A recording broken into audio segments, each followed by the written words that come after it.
Hello, everyone, and thank you so much for joining us.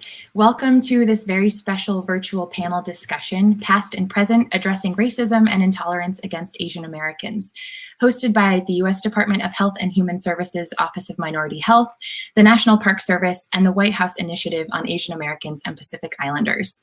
My name is Erin Aoyama. I am the Community Research and Outreach Fellow at Minidoka National Historic Site, a World War II Japanese American incarceration site, and I am honored to serve as the moderator for today.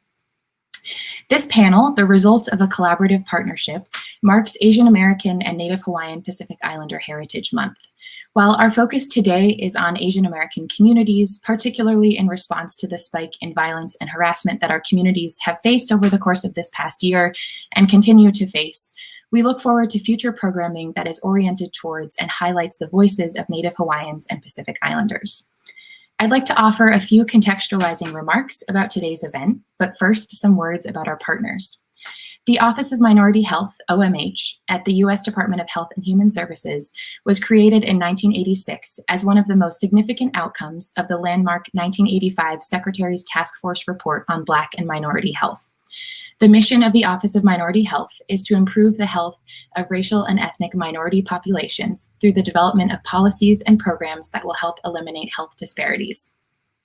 Today, OMH is focused on several initiatives, including supporting states, territories, and tribes in identifying and sustaining health equity promoting policies, programs, and practices, expanding the use of community health workers within communities of color, and strengthening cultural competence among healthcare providers. The White House Initiative on Asian Americans and Pacific Islanders, WHIAAPI, works to broaden Asian American and Pacific Islander access to economic resources and opportunities, to empower Asian American and Pacific Islander communities to improve the quality of their lives, raise the standard of living of their families and communities, and more fully participate in our economy.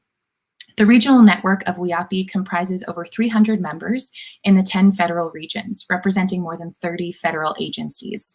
The regional network seeks to build relationships between the federal government and AAPI communities by coordinating outreach and engagement efforts across regional offices. And finally, the National Park Service. NPS is composed of 423 sites, 6 of which are dedicated to the histories and stories of Japanese Americans. Manzanar National Historic Site in California, Minidoka National Historic Site in Idaho, the National Japanese American Memorial to Patriotism during World War II, which is located on the National Mall, Tule Lake National Monument in California, Bainbridge Island Japanese American Exclusion Memorial in Washington Square, and Honouliuli National Historic Site in Hawaii.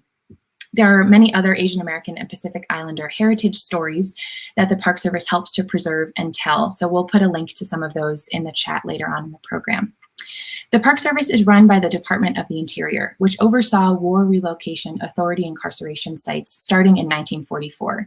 So the 6 Japanese American confinement sites represent a commitment on the part of NPS to tell and preserve and teach these stories in order to learn from the past to create a better, more just future.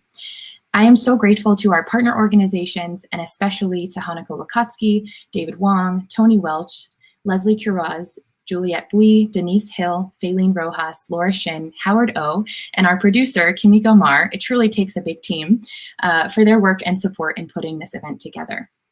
Our program today will highlight current federal efforts to address racism and health inequities, including the COVID-19 Health Equity Task Force and the Presidential Memorandum Condemning and Combating Racism, Xenophobia, and Intolerance, as well as stories and lessons from Asian American histories, alongside stories about contemporary grassroots Asian American activism. As a historian and as an Asian American, one thing that has helped me to feel empowered in our present moment is hearing and celebrating stories from the past. Stories about the resilience of our communities, and stories about the joy found even amidst hardship, pain, suffering, and loss. I believe that knowing and being grounded in our histories is an important pathway to building solidarity within and across communities. Our panel today does this kind of linking the past to the present, and I hope that each of us will come away feeling empowered to care for and to celebrate our communities. A brief note on logistics: I will introduce each speaker briefly before their remarks. You can find their full bios on the webpage for this event, which we will also link to in the chat. And we'll do our best to respond to as many of your questions as possible. So please be sure to leave any questions or comments in the chat, and we will get to those during the discussion portion later on. So without further ado, it is my honor to introduce our first speaker. Erika Moritsugu is Deputy Assistant to the President and Asian American and Pacific Islander Senior Liaison. We are so grateful to have you here, Erika, to welcome our audience and to offer a few words. Thank you so much.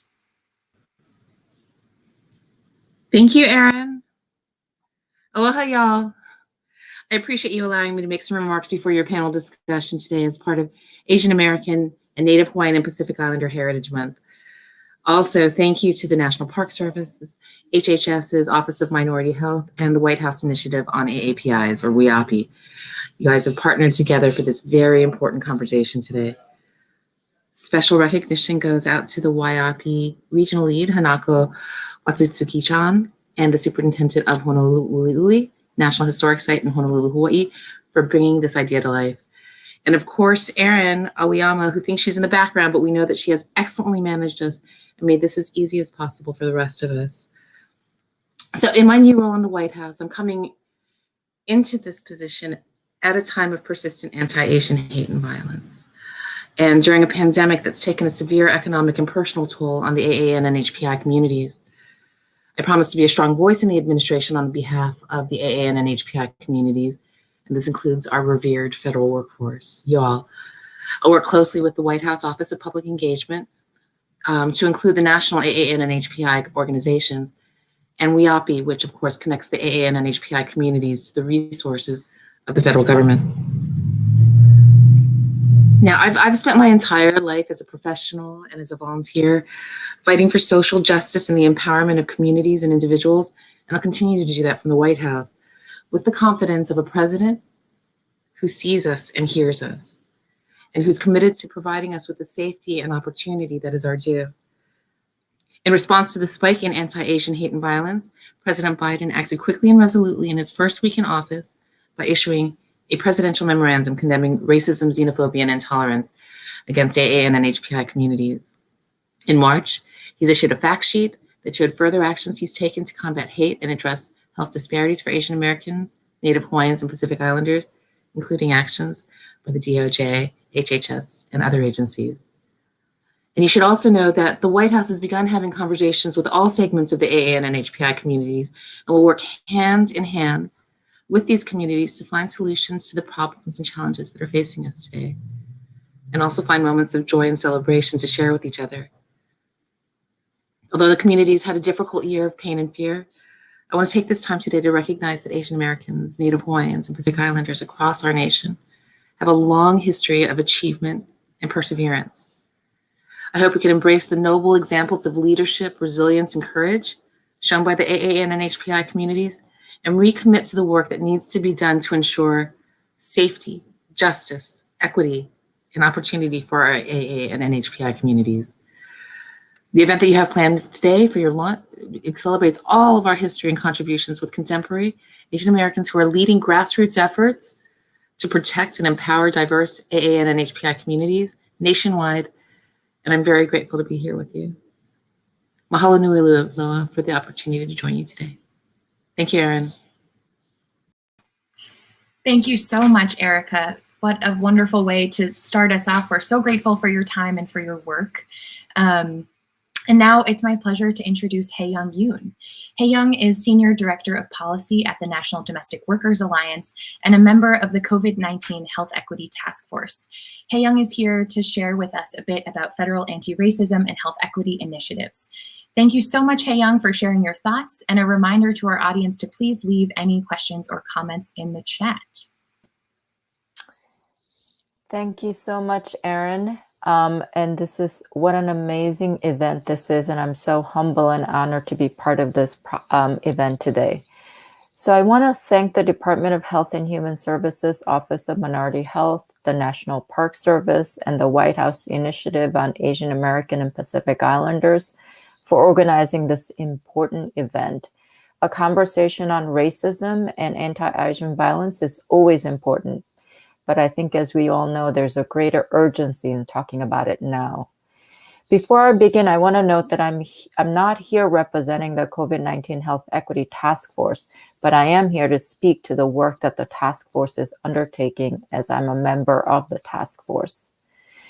So with alarming rates of anti-Asian violence and hate crimes across the country, especially targeting our elders, women, and girls, the Biden-Harris administration has taken important measures, as Erica talked about, to both condemn the violence and hate and to develop policies to combat it in the context of the federal government's COVID-19 response and recovery.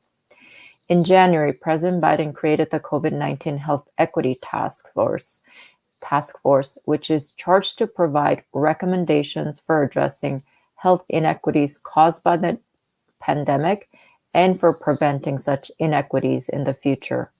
President Biden also issued a presidential memo condemning and combating racism, xenophobia, and intolerance against Asian American and Pacific Islanders to ensure that the federal government's response to COVID-19 mitigates anti-Asian xenophobia and bias. To carry this work out, the COVID-19 Health Equity Task Force has established a subcommittee on structural drivers of health inequity and xenophobia, which I chair. This subcommittee will advance health equity for diverse Asian American, Pacific Islanders, and Native Hawaiians, especially for the communities who've been disproportionately infected by and die from COVID-19. This subcommittee has started to engage in policy sprints month to month, focusing on different topics to develop actionable recommendations for advancing cultural competency, language access, and inclusion towards Asian Americans, Native Hawaiians, and Pacific Islanders.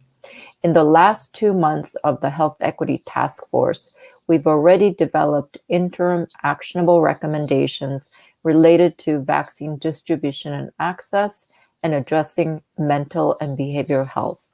This month, we will be developing policies looking at xenophobia and discrimination. So I hope you all can participate in public meetings that the Health Equity Task Force convenes at the end of each month. And you can go to the Health and Human Services website to look out for when the public meeting will be. I want to close by sharing some of the interim actionable recommendations we have developed thus far.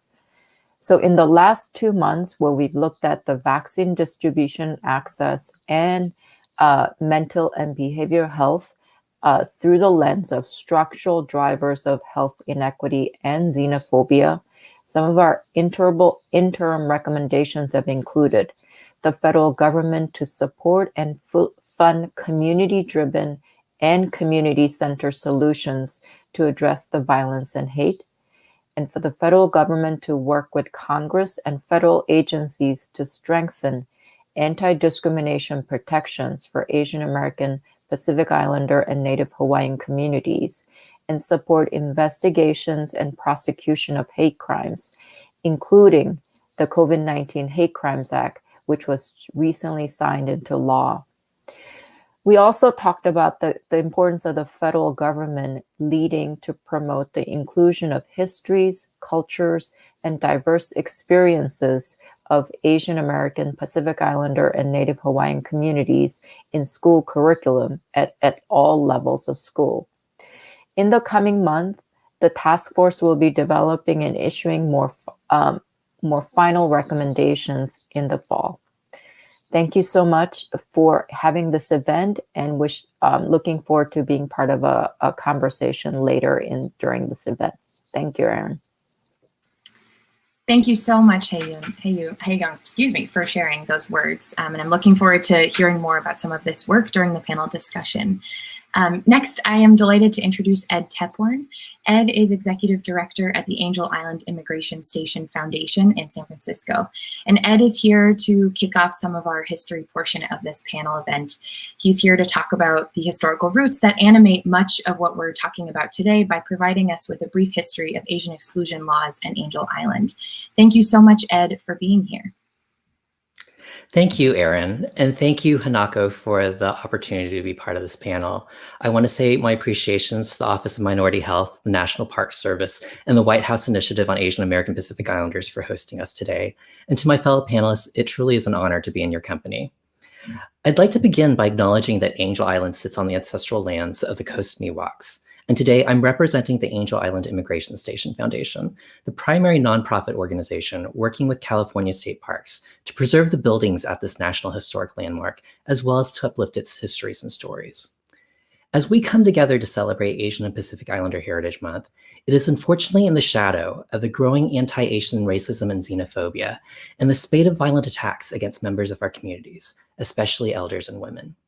First slide, please. And while some may question whether or not these occurrences are hate crimes or think of these as new occurrences, those of us who identify as Asian or Native Hawaiian or Pacific Islander know that these types of sentiments and violent acts have long been part of US history, dating back to the first waves of immigrants from Asia and the Pacific. In the mid-1800s, after large waves of Chinese laborers came to the US during the gold rush and then helped to complete the Transcontinental Railroad, they were then seen as competition for scarce jobs. This led to lynchings, mob riots, and arson. For example, in 1872, a mob of 500 rioters killed 18 Chinese men in Los Angeles' Chinatown. Similar attacks took place in San Francisco, Denver, and other cities across the US. Next slide, please. This racism and xenophobia would later be codified into our nation's immigration laws and policies. On the left side of this picture is an announcement celebrating the passage of the Chinese Exclusion Act of 1882. This law barred Chinese laborers from coming to the US, and it marked the first time that those of an entire country, in this case the Chinese, were made ineligible to become US citizens. Over the next decades, additional laws were passed that sought to prohibit or decrease immigration from almost all Asian and Pacific Islander countries. The only exceptions were those countries that were considered territories of the US. Next slide, please. In 1898, the Supreme Court established birthright citizenship in the case of US versus Wong Kim Ark. And then later in the 1906 earthquake and fire in San Francisco, many of the city's administration buildings where birth records were held were destroyed. These two events created a unique opportunity where Chinese laborers already living in San Francisco Bay Area came forward claiming that they were born in the US and that their records had been destroyed in the fire and earthquake. They also often claimed that they had sons and daughters in China whom they wanted to bring over to the US. And men and women in China would then purchase papers assuming the false identities of these fictitious sons and daughters, a practice that became known as paper sons and daughters. With increasing numbers of potential Asian and Pacific Islander immigrants, the US decided that they needed a larger processing and detention center on the West Coast, similar to Ellis Island on the East Coast. And indeed, even today, Angel Island is often referred to as the Ellis Island of the West. But whereas the Statue of Liberty and Ellis Island stand as symbols of how our country has welcomed immigrants, Angel Island's immigration station was built for detention and to enforce these exclusionary immigration policies of the time period. Next slide, please. In this photo, you see a quote from the head of the US Public Health Service at Angel Island at the time. In this brief quote, it's clear to see how this administrator felt about the detainees at Angel Island. And unfortunately, the stereotypes that some immigrants are dirty and disease bearers still persist till today. Given these types of sentiments, it's not a surprise then that the historical accounts indicate that the processing and detention experience at Angel Island was very different from Ellis Island, and that the experience on Angel Island was more intensive and more invasive for Asian detainees compared to non-Asian detainees. Next slide, please. So let's imagine that it's 1910 and we are all Asian and Pacific Islander immigrants who had just completed the 3-week trip on a steamship across the Pacific Ocean. If we were Asian or Chinese or Japanese, we would likely experience that differential racist, xenophobic treatment as soon as our ship docked in San Francisco Bay. Immigration and medical officials would come on board to conduct what was called a primary inspection. First-class cabin passengers, who are usually white and wealthy, were given a visual medical exam in the privacy of their rooms and then allowed to land onto San Francisco.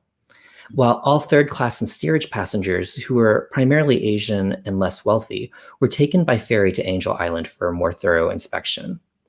On the left-hand side of the screen, what you see is what immigrants saw when they first disembarked this ferry that brought them to Angel Island. This is the administration building where their initial processing would take place. Unfortunately, this administration building burned down in a fire in 1940. But on the right-hand side of the screen, you see what the site looks like today. In the foreground are the outlines of the administration building's walls. And in the background, the building you see there is actually the barracks where immigrants were detained. Next slide, please.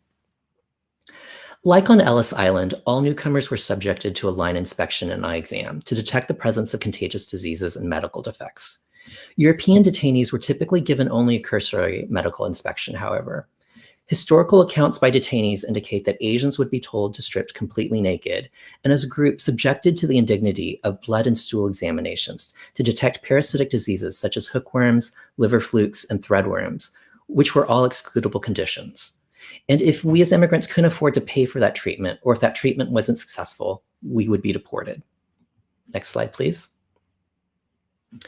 Whereas on Ellis Island, immigrants typically only spent about 3 to 4 hours in processing before being allowed to enter into the US, on Angel Island, detention could last from 3 days all the way up to 2 years.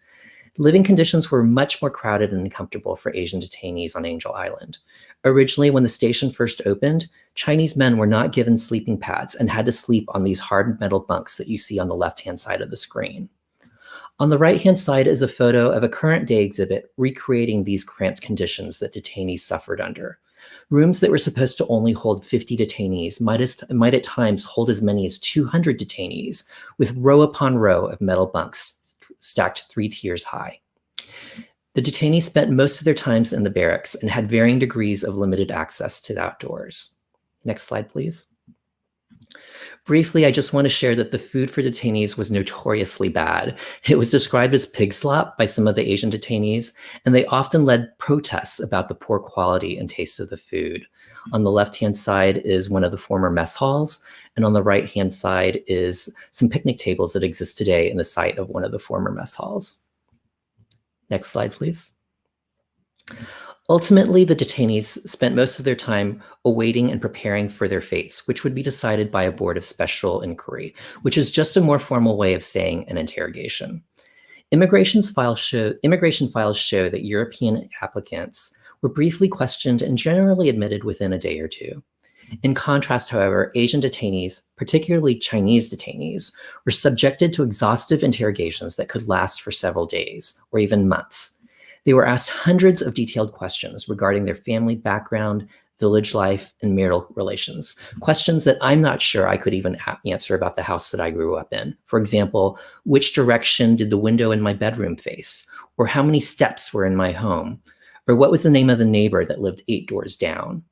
These same questions were then asked of their relatives or witnesses, and any discrepancies between the answers could mean potential deportation. Next slide, please.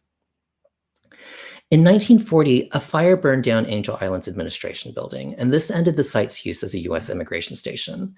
But the hospitals and barracks remained standing, so the military took over the site and used the site during World War II to detain POWs, as well as to temporarily detain 700 Japanese and Japanese Americans from Hawaii and the West Coast before they were sent to other War Relocation Authority sites across the U.S.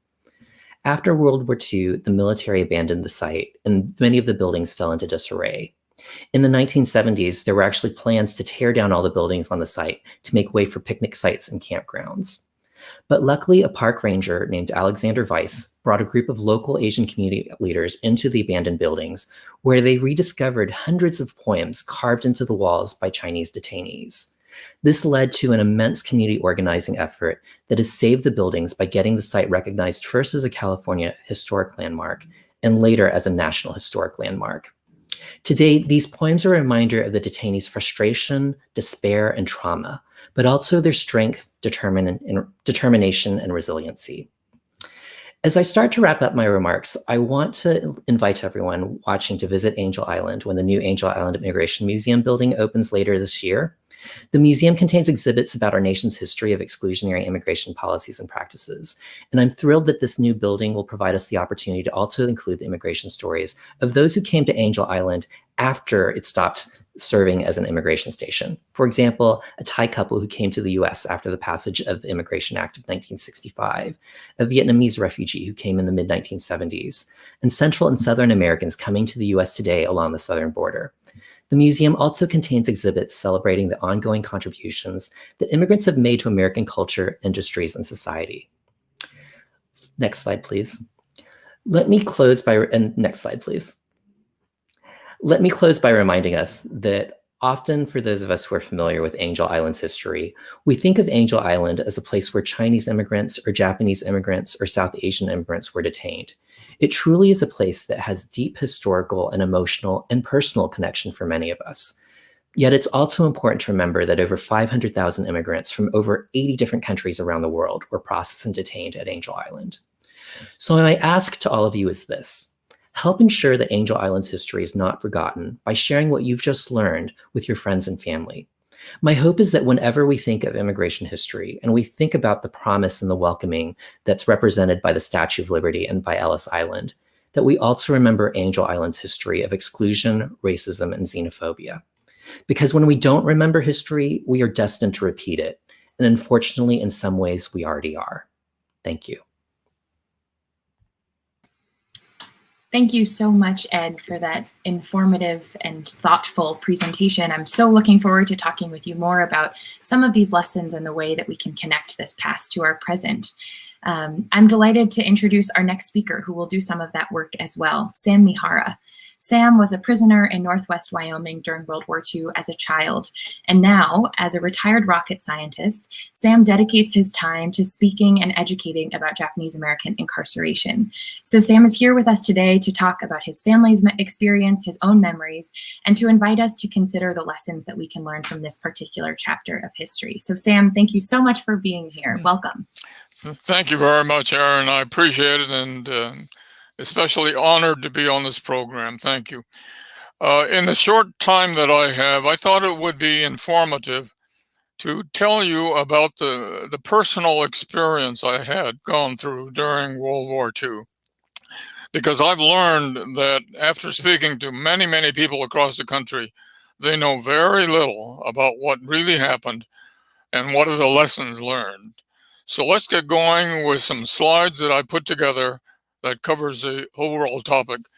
The problem began a long time ago, before I was born, back in the 1800s, when the media started publishing political cartoons like this one here, showing an Asian with a bloody knife and a smoking gun and standing over this woman he just killed. And a caption, "Yellow terror threatens white women," implies Asians are dangerous, all Asians in this country.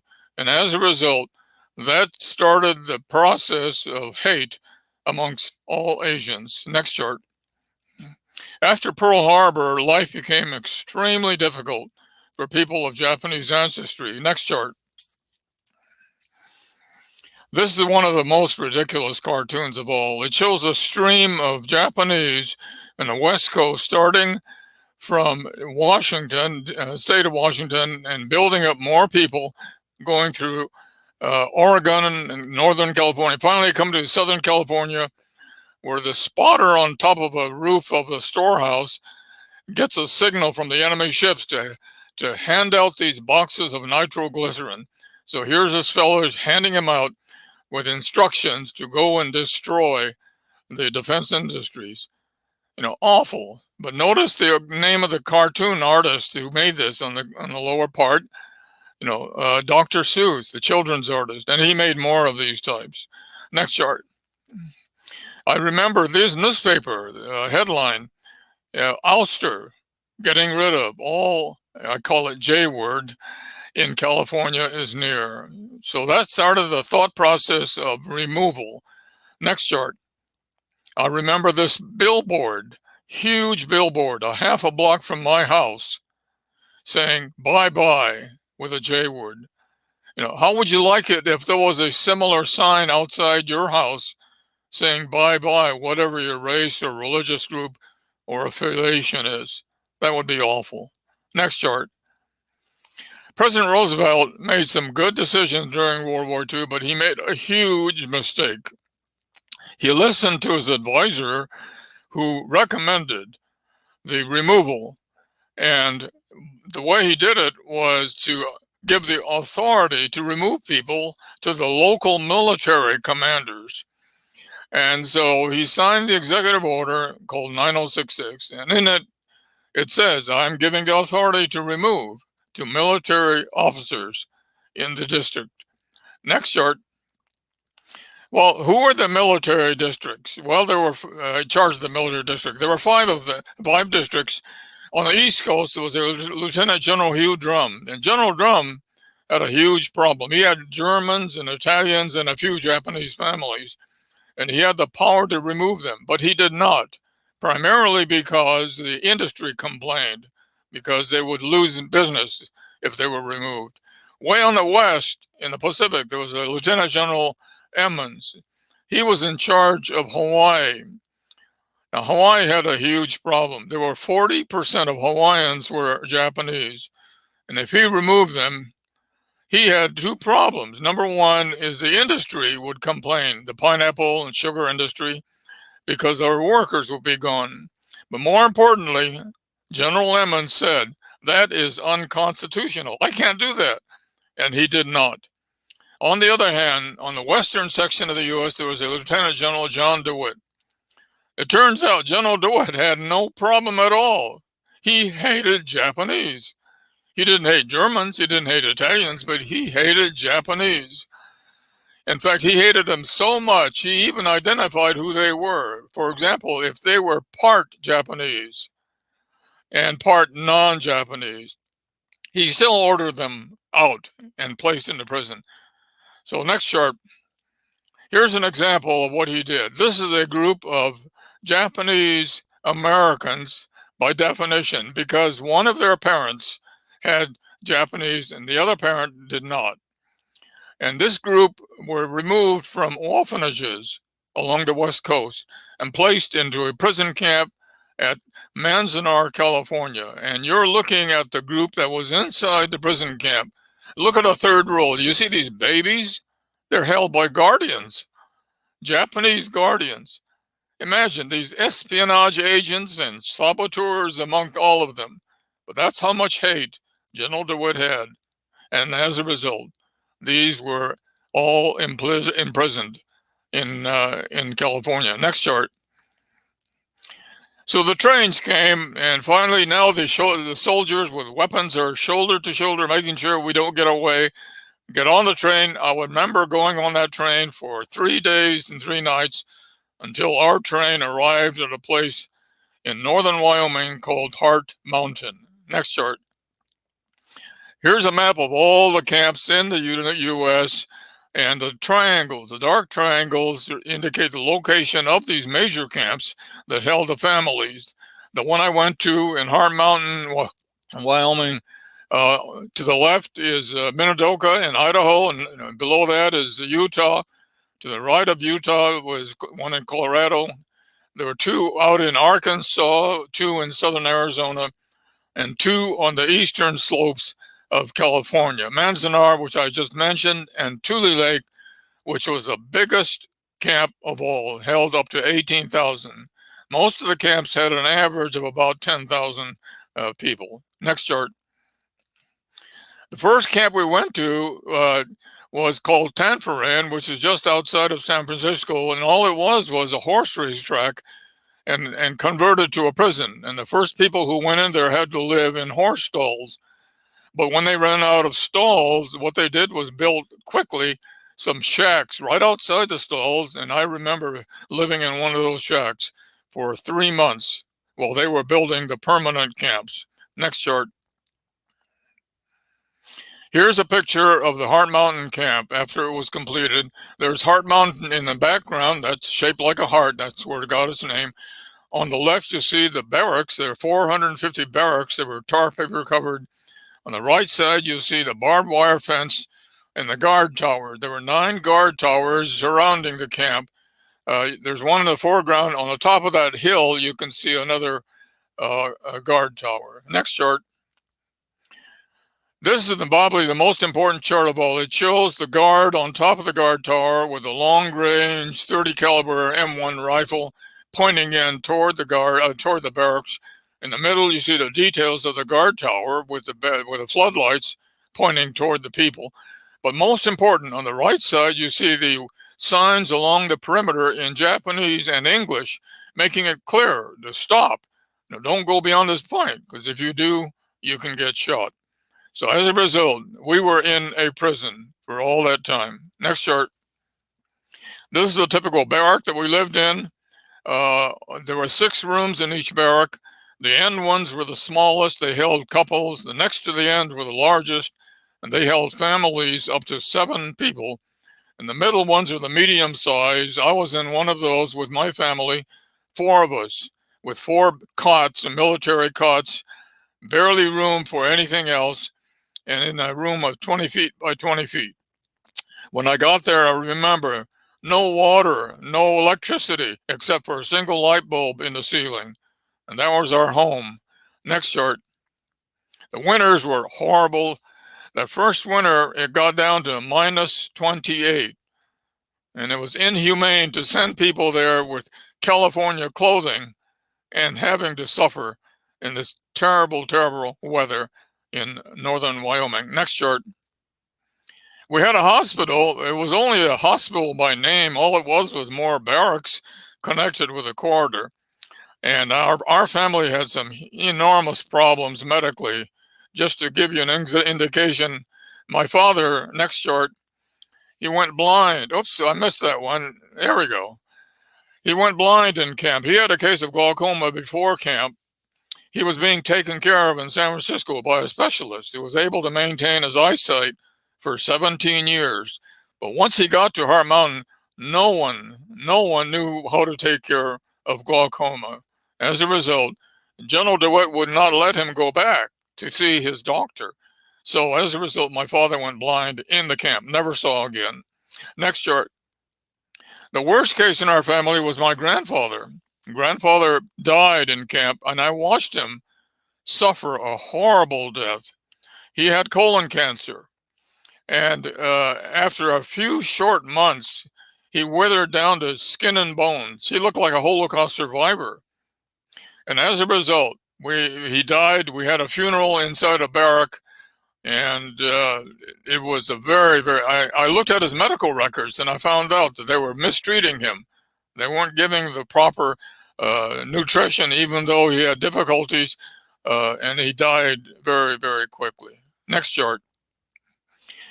When we were able to go home after the camp was closed, we were greeted by these kinds of signs. The degree of hatred was even worse. People had difficulty getting jobs.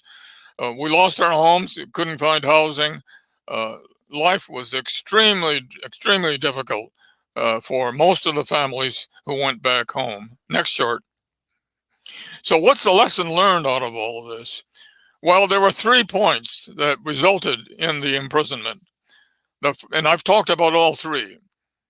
The racial prejudice, which isolated the Japanese from the other races and made it clear this is the hated group that deserves a special treatment. The second point was the mass hysteria, the media especially, creating hysteria among all of the people, saying that we've got to do something about this problem. And the most important, a few of the leaders who failed to honor the Constitution and allowed the military to continue in the process of our forced removal and imprisonment. So I remember this, and I remember what's going on today, and I relate to whether these factors exist today. And therefore, I really believe that education is a key part. And so I summarize, thank you very, very much for the opportunity. Thank you, Aaron. Thank you so much, Sam. It's so powerful to hear your memories and your family story, and we're so grateful to you for sharing and educating and doing so much of the work that you do.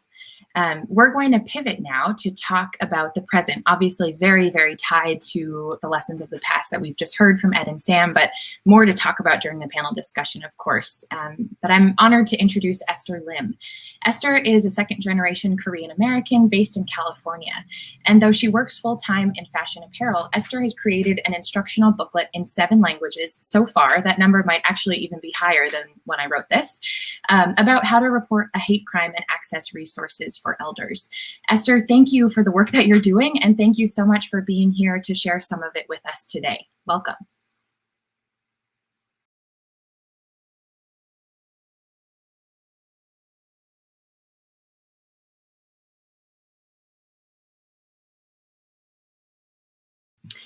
Esther, I'm so sorry, you're muted, so we can't hear you.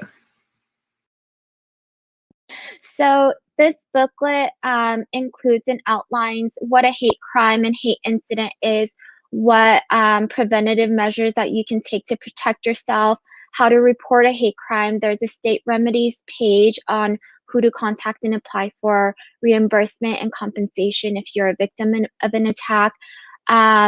Useful phrases to use in the back of the booklet that also where you can seek help from a bystander.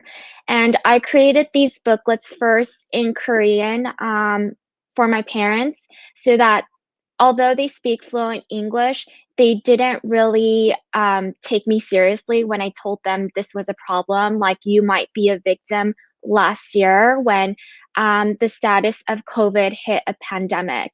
And I saw so many people being attacked, a lot of hate incidents as well that were towards my friends.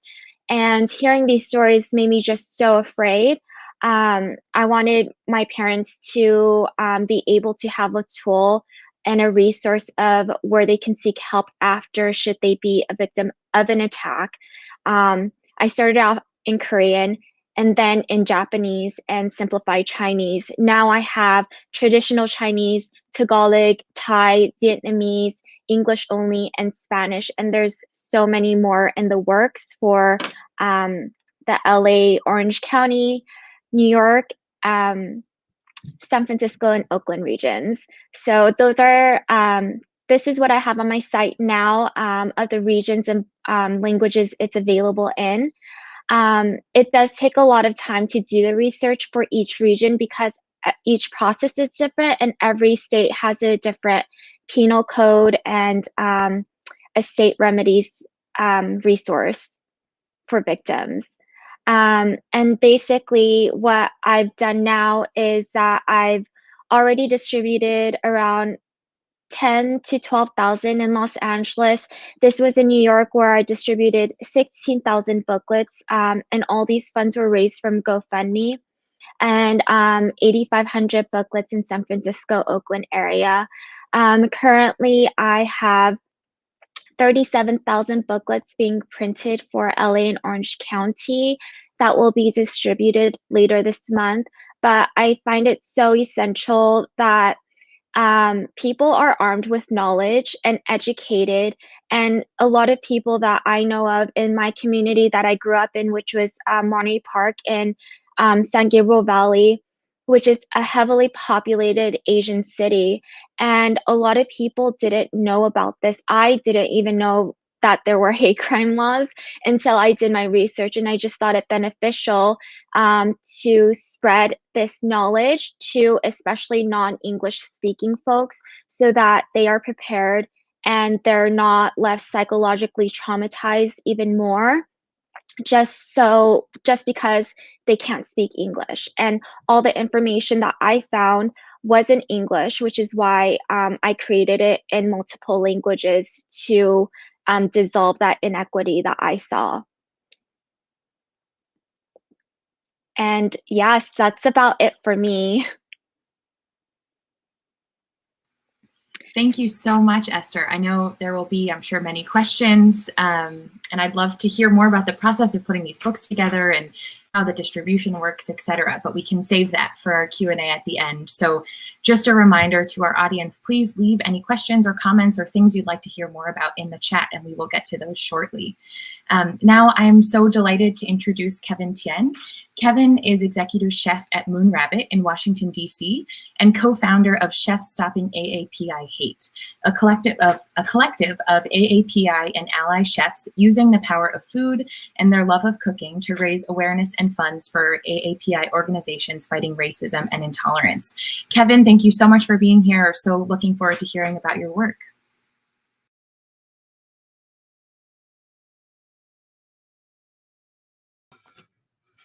Hi, everybody. Thank you for having me. It's an honor to be on the panel today with so many other colleagues that are doing such amazing work. I am the chef of Moon Rabbit here in DC. I'm doing contemporary Vietnamese food that are mostly recipes of my mom and grandmother's. I'm doing it in a style to where people can view AAPI food in a different light and change their perspective of how our food doesn't have to be cheap or valued less. Over the past year, there has been a lot of rhetoric around how COVID-19 is phrased from the past administration, and it has caused obviously an increase in violence. As a chef, I'm just doing what I know how to do best, and that was cook. Our organization started out of a phone call amongst Asian American chefs here in DC, and we had the idea to do a takeout dinner with 5 chefs, 5 courses, and that was on every Sunday to raise funds and awareness for other organizations that are doing such amazing work right on the ground. And for me, I didn't think that one dinner was enough to raise funds. And we started this process back in March, and we decided to reach out to our chef network here in DC to do as many dinners as we can, especially through the month of May, which is AAPI Heritage Month, as you all know. So after a quick phone call, the DC chef community is very close-knit, and everyone said yes immediately and jumped on board. And we just started kind of flying by the seat of our pants. And from there, it's really snowballed and grown, having the opportunity to cook with so many different chefs across the US. We're now active in New York, Detroit, and San Francisco. San Francisco dinners have sold out all 300 dinners. To date, we have raised $150,000 within the past 6 weeks, and we're on target to hit $250,000 by the end of the month. We're currently planning with our volunteer team to do more activations after the month of May, and our goal is to hit $1 million raised by the end of summer, which we're going to pass on the proceeds to as many organizations as we can, nationally and locally. My co-founder is Tim Ma. He's located here in DC as well. You can see him in the photo right here with me as we're figuring out how to do it for the first time. But other than that, the community came together really quick, from chefs to creatives who helped redesign our website, to working with corporate sponsors to help us print menus, do bags, and really just kind of get it out there in the media. Unfortunately, this isn't a trend where everyone can share on social media for just a month. This conversation needs to be continued. And for us, that conversation, for me, I always like to invite people to the dinner table because we believe that food is an amazing first introduction into someone else's culture. And with so many different types of food, once you get people to the table, we believe that's where the conversation can start.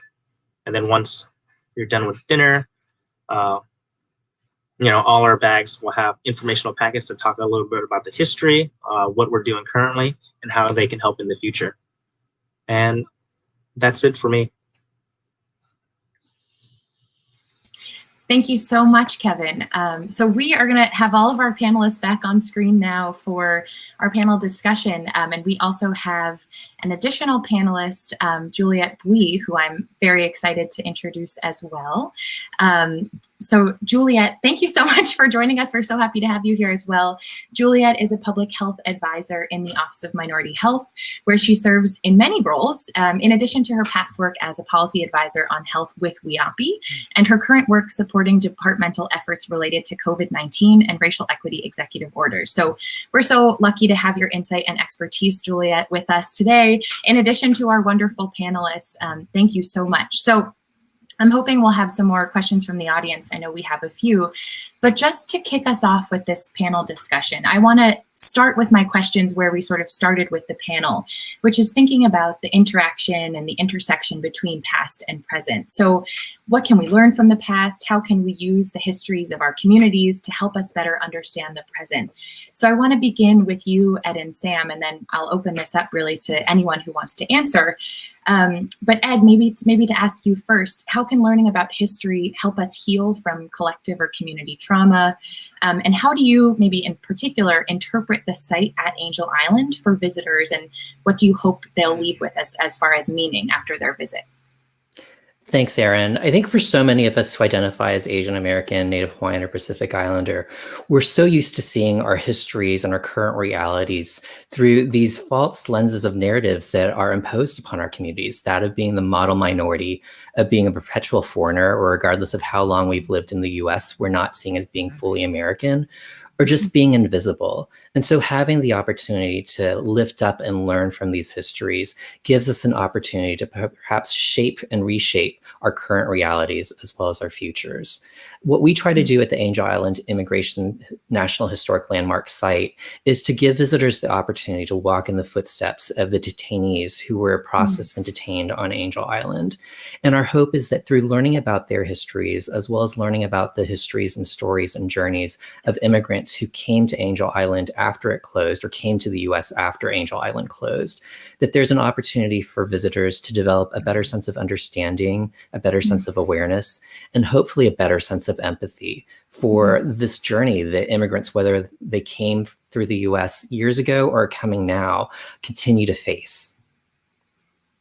Thank you so much, Ed. And Sam, a similar question, but you've dedicated so much of your time over the years, especially this past year. I know you've done quite a few virtual talks and visits to talk about your family's incarceration. So I'm wondering what the experience of sharing this history has taught you, and what message you hope your audiences and this audience today come away with from hearing you speak.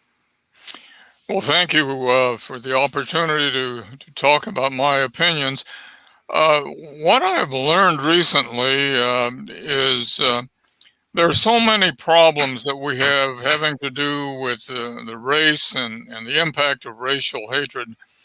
And when I apply the lessons learned from World War II, I find that the same lessons can apply to solving today's problems.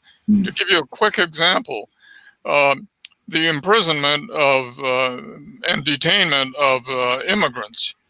I visited several of these today's imprisonment facilities, and the conditions are awful. And I see elements of hate, and I see elements of the conditions that's going on, and especially not working on problems that can be solved. For example, quickly, they can help solve by closing down the prisons for children. There's no need for imprisoning children, but they're still existing today. And there's a better solution, and better solution is to solve the problem in the country from which they came, so that the people don't feel like they have to run away. That's a better solution, so you don't have the problem that we have in the borders and building more prisons. So the point is, the lessons learned from the past should be applied to today's problems. Thank you. Thanks, Sam. Yeah, thank you for sharing your thoughts on this. I want to turn to Juliet and Hae-young and Esther and Kevin. And Juliet, maybe I'll start with you to welcome you officially to the panel.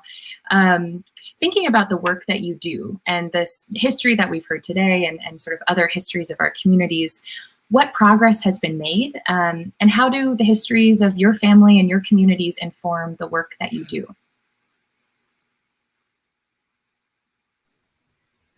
Thanks so much, Erin. So first, I want to start by saying it is such a great honor to be here on behalf of the Office of Minority Health, and particularly to be able to be on the same screen as such incredible individuals. I have been blown away by the knowledge and experiences that have been shared today. So I really want to thank you, each of you, for your time in sharing that and in the work that you do.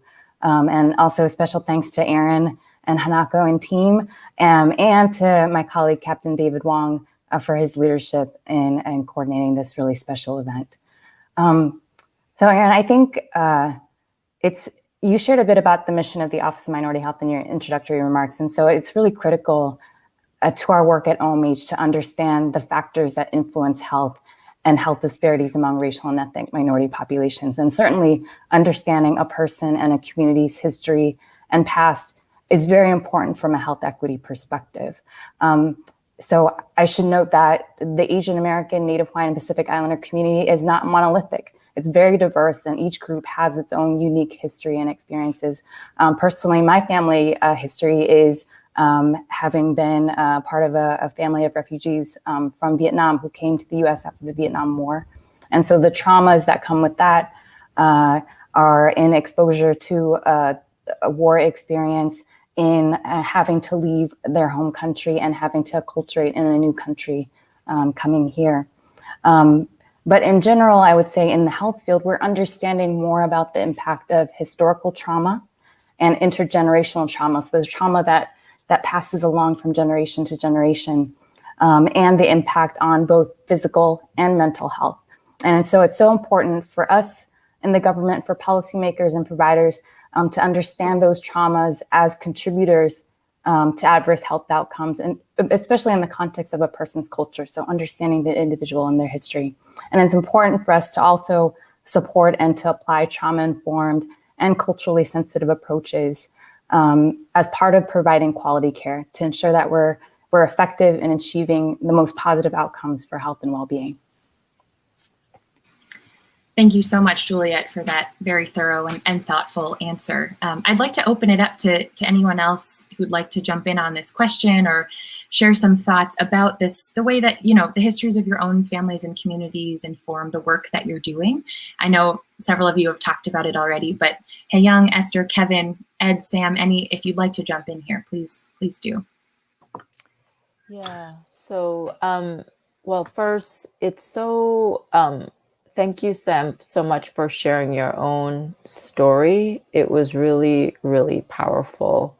And I'm just really blown away in terms of both how much progress we've made as a country, but also how much work we have ahead of us. And I think the Sam, you sharing what you and your family and the community went through during the 40s is really important for us to remember when we've been, but all the work that we need to do ahead of us. But I also don't want to underestimate the incredible progress we've made. I think the fact that we've gone through the last year of pandemic and the summer months of reckoning around racism and the need for racial justice. And I think the fact that we're here today talking about racism, and the fact that we're talking about it in the way that it is systems that is continuing to perpetuate it, I think in of itself is a huge progress we've made.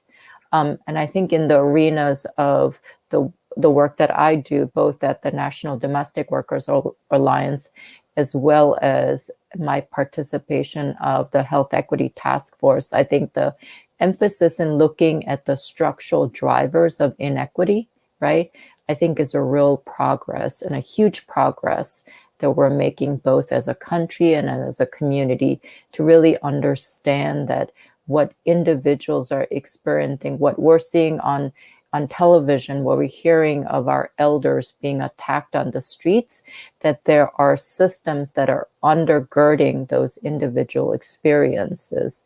And the commitment from not just the federal government, but community groups across the country, like Esther, the work you're doing, Kevin, the work you're doing, it's so, so amazing that we're all moving in the same direction to really expose and to have representation, and also to create more justice in all the arenas that we're doing, I think is an incredible progress we're making.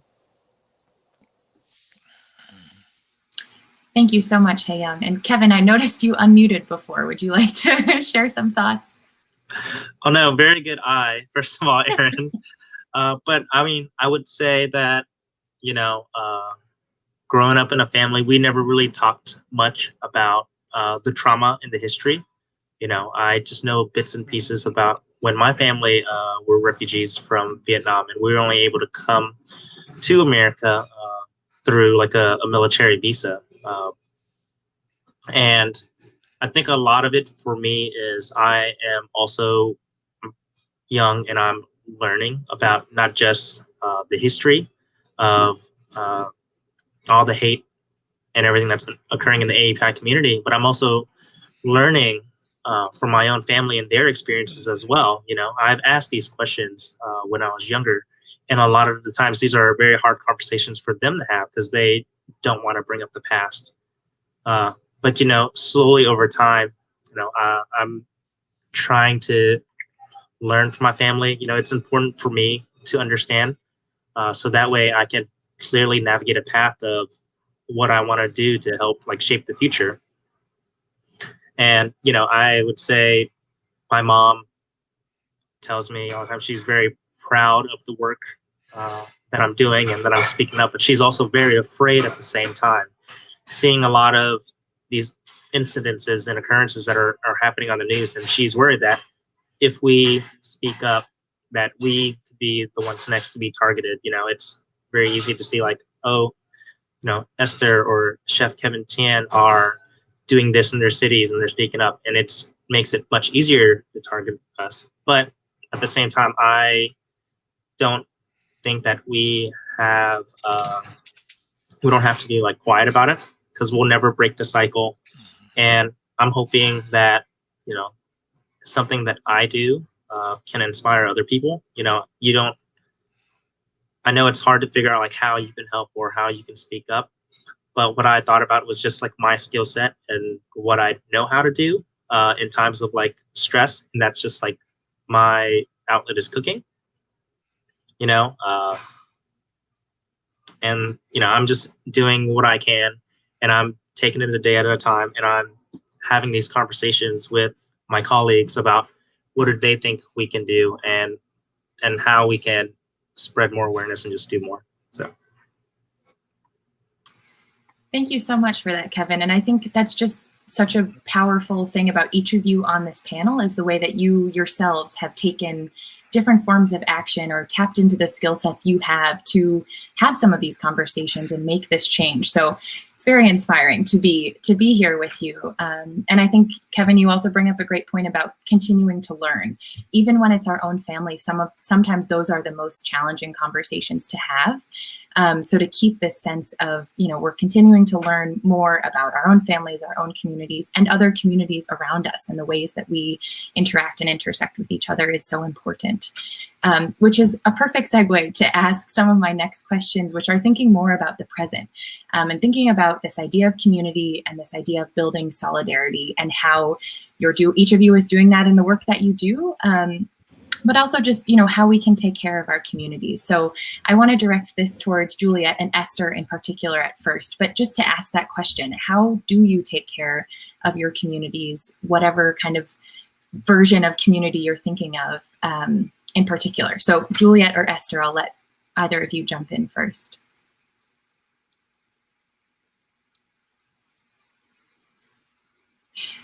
Not a time to be shy. There you go. Esther, I think Esther gave me the cue to go first, so thank you, Esther.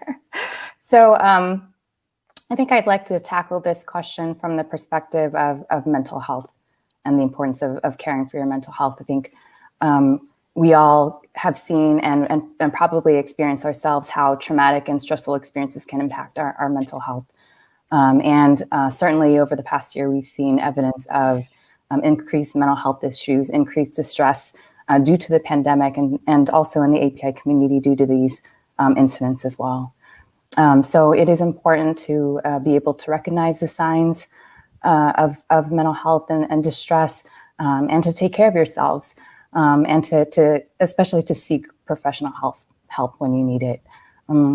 As Kevin was talking about things like finding an outlet and reaching out to his friends and connections, these are certainly strategies that apply to when you are taking care of yourself and your families and communities, and ensuring that you're focusing on your mental health in a positive way. So finding those outlets, taking a break from the news when you need to, deep breathing, meditation, eating well, sleeping well, getting exercise. So these are general strategies for health in general, but I think can also contribute to positive mental health. And connecting with your friends, connecting with your community, connecting with faith-based organizations, whatever you call your support system and your safety net. I also want to point out that HHS offers some resources as well, and in particular, the disaster distress hotline is a resource that has been expanded to take some calls regarding COVID-19. It is a hotline where you can call or text and connect at any time confidentially to a crisis counselor. There's language assistance available in over 100 languages, and that number is 1-800-985-5990. I should also point out that mental health is an issue that is extremely stigmatized in the Asian community. And out of all racial and ethnic groups, Asians are least likely to receive mental health treatment when they need it. So I think it's also important to continue to normalize these conversations around mental health and taking care of yourself and seeking help when you need it. Thank you so much, Juliet. That's really important and helpful resources that I'm sure we can also put in the chat or make available for folks. Esther, I'm wondering what kinds of conversations you've had with elders and with others in your communities as I know you've been traveling and distributing these booklets. What have responses been like? What are some of those conversations that you've had with folks? The elderly were really grateful. I started around handing out whistles and booklets in my neighborhood, like right outside here, because there's a lot of elderlies walking around. And when I started to give them booklets and whistles, some of them were really taken aback. They're like, oh my gosh, like I've honestly been so scared to even take my dog out for a walk. One lady named Helen, she said, she's like in her 70s, she says, every time she goes outside, every time she's alone, she always has to look at all her sides to see if there are people coming along her way. When I approached her at first, she got like taken aback, and I was like, no, I'm gonna give you something that's useful. But it makes people so paranoid seeing all these attacks on the media, and it's so inflated now that it causes fear, a lot of fear. At a senior center where I gave out booklets and whistles to, a lot of the elders now feel a little bit of courage to go outside, go for a walk, go to the market with the whistle around them. You know, I don't think my booklet is not here to prevent any crimes. You can't stop racism. You can't stop hatred like that. It's just right now I'm focusing on what empowers people, what they can do to be less psychologically traumatized, even if people is a victim of an attack and they know that they can report and have the option to do so, and they realize that they don't make a report in the end.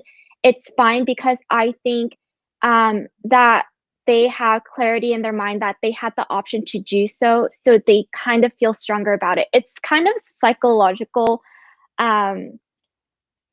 like empowerment, I would say, that they had the option to report, that they won't live in so much fear compared to someone else who didn't know that they had the option to report, and they felt more alone and more stigmatized to not trust society and be involved in society and the community, which is a detriment for the future generations. So yeah, I just hope to continue to empower people that they have that there is an option to report, that there are people and communities and people out there to help embrace them, to help go through this with them. And obviously, being Asian, like we were told to like toughen up and just suck it up and accept it, but not anymore. It's not that time. Right. And as you say, I'm sure just the visibility of the work that you're doing and seeing so many volunteers and folks coming together is in and of itself so empowering to feel like there are people in your community and beyond your community who want to help you feel safe, I think is really powerful. We had some questions in the chat that I'd like to sort of bring in because they're sort of related, and maybe I'll direct this to you, Hae-Young, at first, which was asking about policy options that might be available to condemn this sort of violence against Asians in the US, or just maybe you could talk a little bit more about some of the work that's happening through the task force and this most recent memorandum to sort of put policy in place to help maybe protect communities or discourage this kind of violence. Yeah, thanks for that question. So I think to know that policy change could happen on all levels. It doesn't need to happen at the federal level, but in the context of, but I do think that in this, as we are recovering and building out of the pandemic, and the fact that this surge of anti-Asian violence and hate is very much connected to the COVID-19 pandemic. It is very, very important for the federal role, and so grateful that the Biden-Harris administration is exercising leadership, unlike what Sam was talking about in the 1940s, right? The failure of our leaders to stop the hysteria, the racism, that this administration is really leading with both strong denouncing of hatred and racism, but also putting in place steps to address it. So I think the Health Equity Task Force is one vehicle through which that we are developing policy recommendations for the federal government and to engage, right? And so, as I said earlier, we are looking at a number of different issues that's related to COVID-19 health inequity, right? The longstanding inequities that exposed, but also underscored in the context of pandemic. So we've looked at issues around, as similar to what Juliet was talking about, the rise of anti-Asian violence and hatred on the API communities, mental health and behavioral health. This month, we're looking at policies and recommendations as it relate to specifically for xenophobia and COVID-19 related discrimination. So what we hope that is that through the task forces issuing these recommendations, which will get finalized in the fall and is presented to relevant agencies as well as the White House, that we hope that those recommendations will be adopted and put into place, whether it requires legislation or best policies, but we hope that that's the process. And I think to underscore that kind of policy making should and could happen at the state level and city level.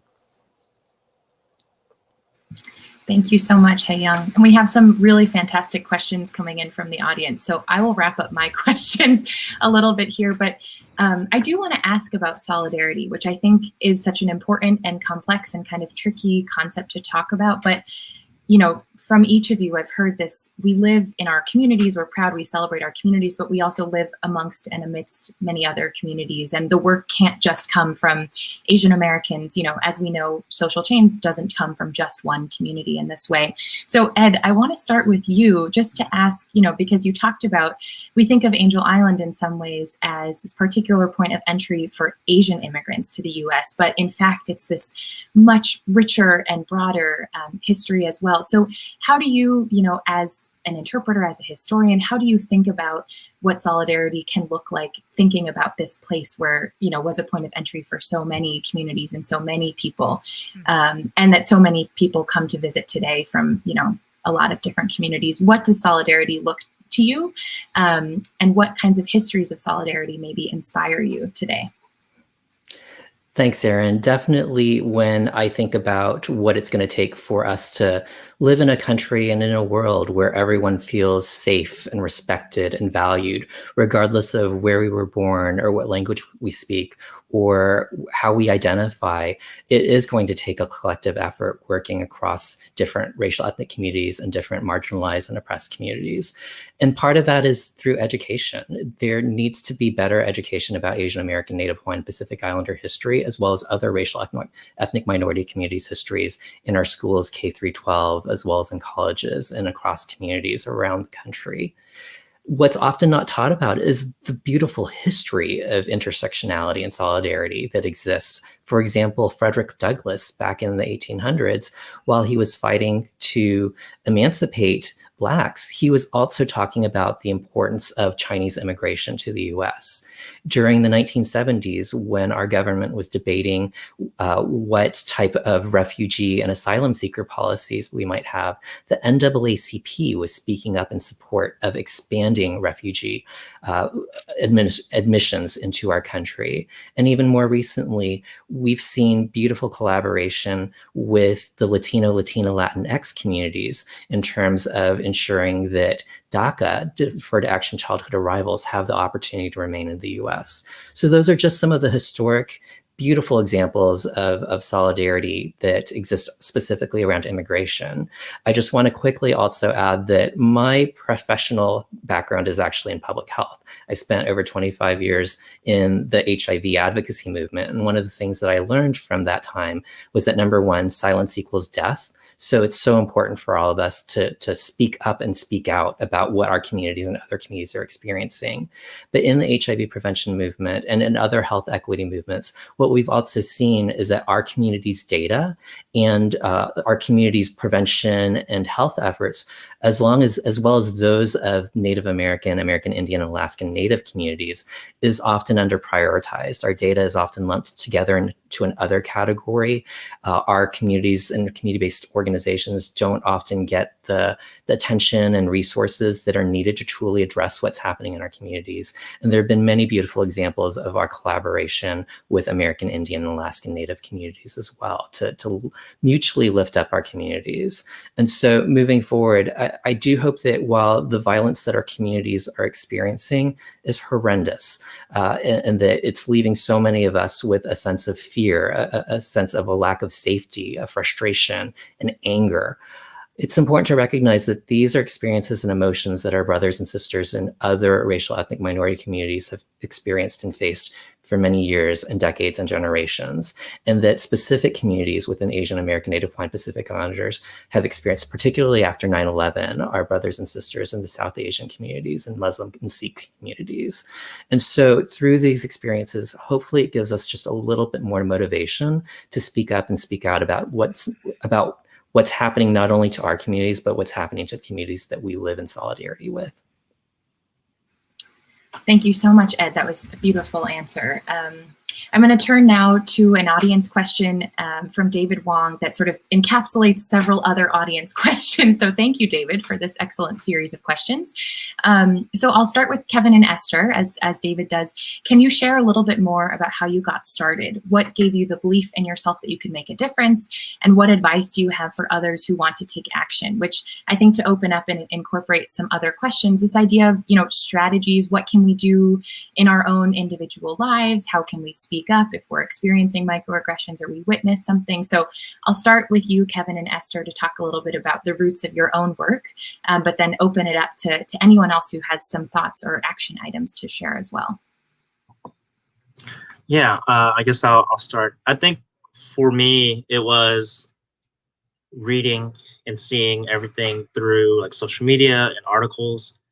And, my grandma lives alone in Orange County, California, and I'm all the way on the other side of the United States in Washington, D.C. And that could be anybody. That could be my grandma. That could be my mom, who lives in Louisiana, that has a history of like racial inequities and like racial violence. And for me, I had to do something. I couldn't sleep at night knowing that, my aunts and uncles were just telling my grandma to hey, we'll go get groceries for you. Don't even go to the grocery store. And, that's not a solution. That's just, that's only something that's temporarily that can keep her safe. So for me, I just had to do something. And whether or not that I thought I could make a difference, for me, I always say, like, if, I don't think anyone has to make like a big difference, but if everyone together did something little, it all adds up to like this big picture. And that was kind of like what my hope was with starting like Chefs Stopping AAPI Hate, right? It starts with two chefs just chit-chatting about doing to-go, because we're already doing to-go during a pandemic. But, now we're at 200 plus chefs across the nation, right? And it's just a little part of our lives doing something that we're very good at. And you just see how it grows. I have no idea how to start a nonprofit, but there are other people out there that want to be an ally and be a resource. It's kind of what we talked about earlier. A lot of us are taught to be tougher and not ask for help, but this is the time to ask for help. This is the time to speak up. And I think together as like a community, we can do something really amazing. I think a lot of the even harder conversations is we talk about like the solidarity between the different communities. A lot of us have very similar, but also very like different experiences at the same time. And sometimes it's even a tough conversation with even your family about how they view like other communities that have been like discriminated against as well. It's a lot of tough conversations, but they have to happen. And I don't think we can be afraid to have the conversation. We can't be afraid to speak up and be afraid to always think and plot out about how you're going to create change. For me, I think I'm just a person that just does it. And then you kind of figure it out along the way, right? And I think it's okay to make mistakes. It's so funny. Today, we're already like working, and there's a lot of like mistakes to get made. We're doing brunch for the first time today, so it's kind of crazy, and I said, hey, we don't make mistakes in the restaurant, but we create learning opportunities. So I like to think that we're just creating a lot of learning opportunities for other people in the future to like, if they want to do something to make a change. I love that. I think we're creating learning opportunities for the future as we go. That's great. Esther, any thoughts you'd like to share? So I just started off being concerned for my parents, my aunts and uncles, because when I saw the attacks being made when COVID started, it was more targeted towards the elders and women. So those two factors, it's like my mom, and she likes going out and shopping by herself, but I wanted her to take me seriously. And I thought if I made a booklet in her own native tongue, that she would take it seriously and be able to understand more in depth of the situation and just things that she can do to prevent, just tips on being safe, like staying alert of your surroundings, familiarize yourself with key landmarks, carry personal alarms or whistles, avoid shortcuts in isolated areas, things like that. And in my booklet, it also says, because it was more geared towards the elderly, I did not want them to be more physically hurt because it's harder to fight back. So in my booklet, I suggest when facing an attack, try to get out of the situation as quickly as possible, and deflect and ignore. So that's my suggestion to the older folks. But for the younger folks, if you want to speak out and speak up, I think you can do so in a conversational manner. It doesn't have to be always in angst or out of rudeness either. If it's like a verbal remark that you hear of, somebody saying something rude to somebody else, and just intervening that way is just you educate those types of people as well that what they're saying is not socially acceptable. But if you're in a physical attack, I honestly do not know what to do, but you need to protect yourself and learn to carry your own weight in that manner. I don't have anything to say about what to do during a physical attack, but just to try to get out of the situation quickly. What started as this idea of me making this booklet for my parents, I didn't know that I was going to make a difference, but I just wanted to help my parents out. And then it expanded in this way, where now I have like thousands and thousands of booklets being printed now and have been distributed so far. So this work is going to continue to grow. It's going to start expanding in different regions. And basically, the volunteers that have been helping me, now I've created a digital team where we focus more on my website and making it more accessible for Gen Zers. And with that is, I find it so inspiring, because the whole point of us doing the work that we're doing and that we've done in the past, like from Sam and Edward, I think it's so important that we keep up the movement to protect the next generation. And that's where I see Gen Zers. They're going to be our next leaders. So I totally want them involved in my project as much as they can. And like for me to continue to expand and to educate with these booklets is by getting more people involved to get these produced on the mass level. So it just takes one person's idea, one person's thought, people liking the idea, and then growing this movement. So it's all a community effort. And, you know, it's not just you by yourself. You know, I feel like the whole community will stand behind you once you are able to speak up and do something for the good of the cause and the community. Thank you so much, Esther. And that is the perfect transition to my second to last question that I'd like to direct to the rest of you here, which is, how can folks get involved? Maybe we'll start with Hae Young and Juliet to think about individuals and community-based organizations. How can folks get involved in the work that you're doing, or how are your organizations partnering with individuals and community-based organizations? And then I'd like to pass it to Ed and Sam and Kevin as well to respond to a similar question. How can folks get involved in the work that you're doing and support the work that you're doing? So we'll start with Juliet and Hae Young.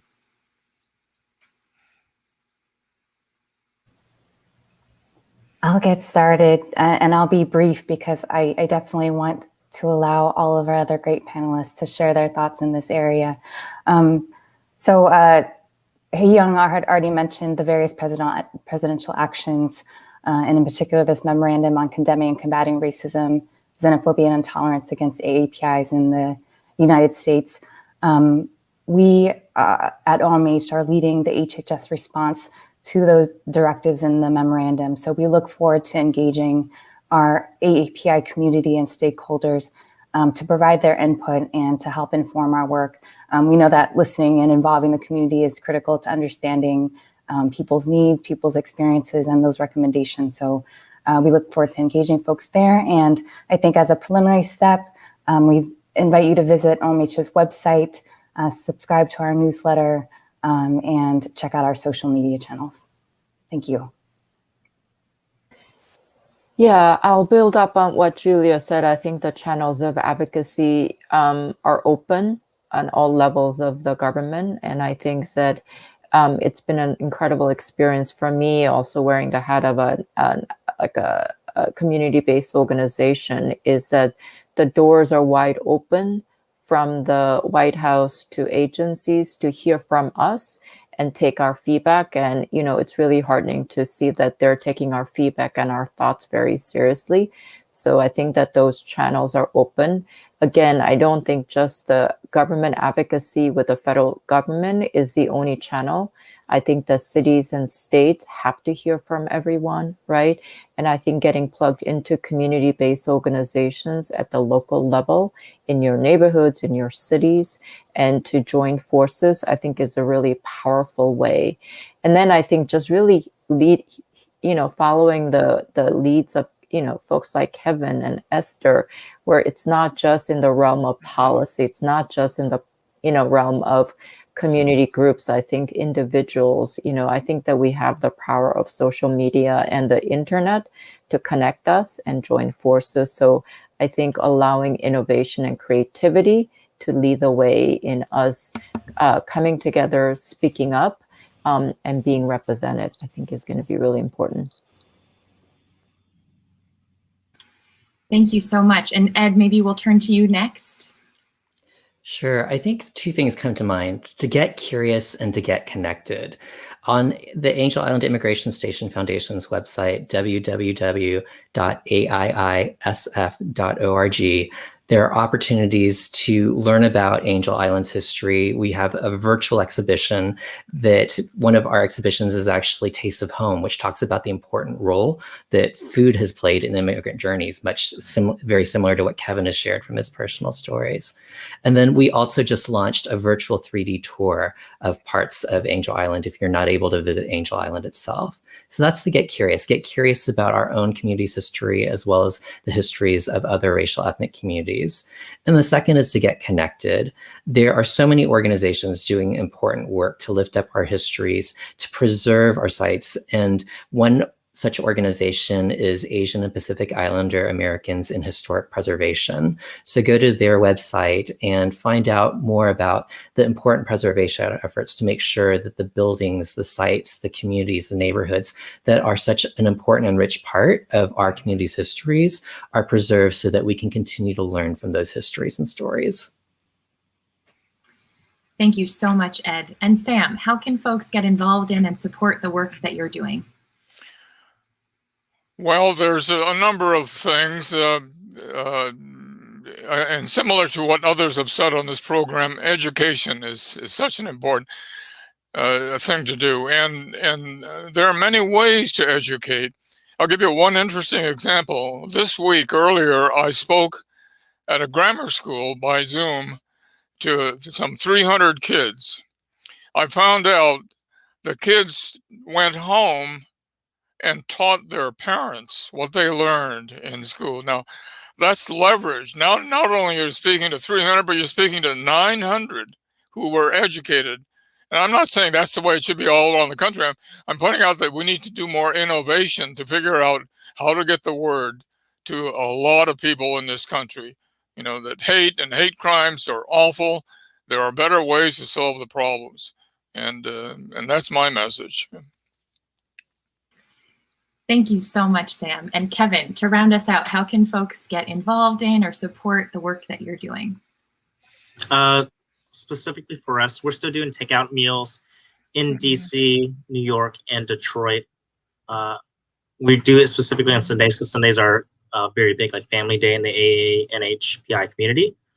And you can go on there, go to the link. It's enough food for 2 people, $150. I think if you're going out to eat anyways, you'd probably end up spending around that much anyways. If you're going to like a nicer meal, you know, you're supporting a lot of AAPI and allied restaurant communities. And the restaurant industry has been affected a lot by the pandemic. And then we're also just like routing all the proceeds to a lot of like local and national organizations. If we're not available in your city, you know, one of the initial things I did was, you know, Google your city and just look up AAPI organizations, anything that comes up. And if you live in a smaller city and nothing comes up, I think a lot of it is you can just do a lot of good by just even asking like your friends and family about how they're feeling. You know, I think for me, sometimes I get really focused on like, since we've been going national, but it's also really important to like stop and take the time to ask everyone in your immediate circle, like, hey, how are you feeling today? Even if like the news or there hasn't been a traumatic experience physically, I think there's like this big mental toll that it takes on you. And, you know, don't forget to check in on yourself and your friends and your family. Thank you so much. Well, we have reached the end of our time together, and I just want to say a huge thank you to each of you for sharing your work, for the work that you're doing, and for spending time with us on this panel. And thank you also to Erica Moritsugu, who's not with us, but kicked us off in the beginning. Thank you so much. A big thank you also to our partner organizations, and especially Hanako Akatsuki, David Wong, Tony Welch, Leslie Quiroz, Juliette Bui, who's here, Denise Hill, Faylene Rojas, Laura Shin, Howard O, and our producer, Kimiko Mar, who's backstage. Thank you so much for putting this together and supporting us through it. I do want to flag an event that's coming up next week to our audience who is watching and probably interested as well. We'll put the Zoom link info in the chat, but the Federal Asian Pacific American Council FDA chapter is putting together a series of events. And next week on Wednesday, May 12th, Dr. Gordon Chang, who's a professor at Stanford, will give a talk called The History of Anti-Asian Violence and Its Meaning for Us Today, 9 a.m. Pacific, 12 p.m. Eastern. So please, check that out if that's interesting to you. And we have put so many links in the chat today. So please follow up, stay in touch with our panelists and their work. And thank you so much for being with us and for your questions. We hope you and your loved ones stay healthy, safe, and well. And that's it. Thank you so much.